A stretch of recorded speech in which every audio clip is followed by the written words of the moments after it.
Remue ménage. Remue ménage.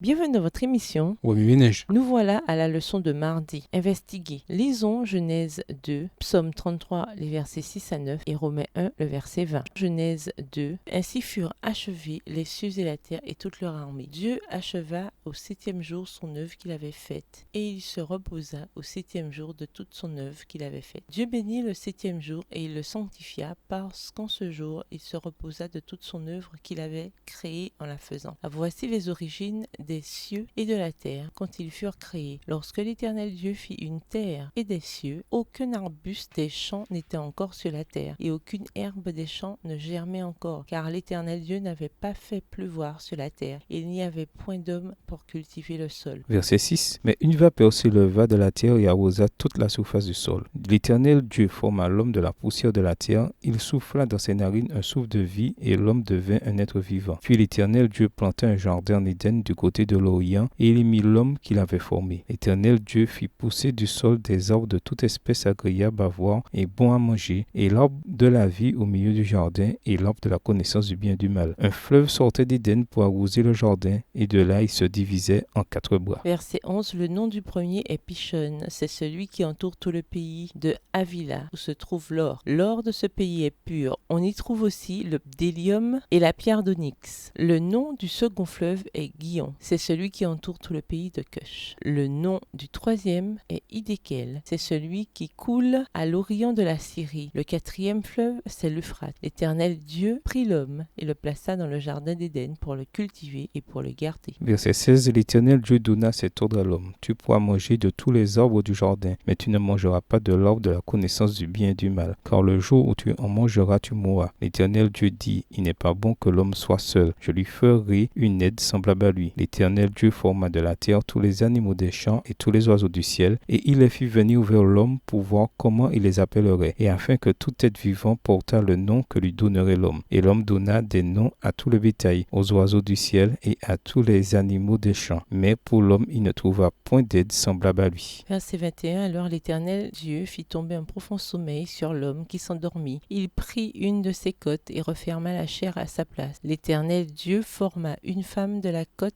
qu'il avait prise de l'homme, et il l'amena vers l'homme. Et l'homme dit, voici cette fois celle qui est os de mes os et chair de ma chair. On l'appellera femme parce qu'elle a été prise de l'homme. C'est pourquoi l'homme quittera son père et sa mère et s'attachera à sa femme, et ils deviendront une seule chair. L'homme et sa femme étaient tous deux nus et n'en avaient point honte. Psaume 33, les versets 6 à 9. Les cieux ont été faits par la parole de l'Éternel, et toute leur armée par le souffle de sa bouche. Il amoncelle en un tas les eaux de la mer. Il met dans les réservoirs les abîmes. Que toute la terre craigne l'Éternel, que tous les habitants du monde tremblent devant lui. Romains 1, le verset 20. En effet, les perfections invisibles de Dieu, sa puissance éternelle et sa divinité se voient comme à l'œil depuis la création du monde, quand on les considère dans ses ouvrages. Ils sont donc inexcusables. Remue ménage, quelle relation ces versets ont-ils avec le passage principal? Quels autres versets vous viennent à l'esprit en rapport avec Dieu en tant que créateur? Au revoir. Et à demain si Dieu veut.